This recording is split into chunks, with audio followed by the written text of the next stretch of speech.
ఇది నిజంగా జరిగిన నా కథ. చివరి వరకు చూడండి. మీ జీవితాన్ని కూడా మార్చే సందేశం ఇందులో ఉంది. జీవితం ఎంత బాగుందనుకున్న రోజులవి.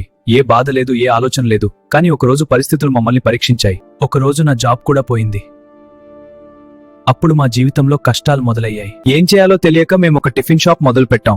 కానీ 1 సంవత్సరం పాటు ఆ షాప్ నష్టాల్లోనే నడిచింది. చివరికి ఆ షాప్ కూడా సేల్ చేయాల్సి వచ్చింది. మేమున్న ఇల్లు, కార్ కూడా అమ్మేయాల్సి వచ్చింది. మేమెంత బాధలో ఉన్నామో మాకు మాత్రమే తెలుసు. చివరికి ఇదే జరగాల్సి వచ్చింది. ఆ సమయంలో మాకు సహాయం చేయడానికి ఎవ్వరూ ముందుకు రాలేదు. మేము ఒక రెంటింటికి వచ్చాము. ఆ ఇంట్లో మొదటి రోజు నేను భక్తితో భువనేశ్వరి అమ్మవారికి పూజ చేశాను. ఆ పూజ చేసిన తర్వాత మా ఇంట్లో ఏదో తెలియని పాజిటివ్ ఎనర్జీ వచ్చింది. నిజంగా మీరు నమ్మకపోవచ్చు, కానీ అద్భుతం జరిగింది. 1 నెలలోనే మా వారికి కొత్త జాబ్ వచ్చింది. అప్పుడు నేను అమ్మవారికి నమస్కరించి, అమ్మా నువ్వే నా జీవితాన్ని మార్చావని కృతజ్ఞతలు చెప్పుకున్నాను.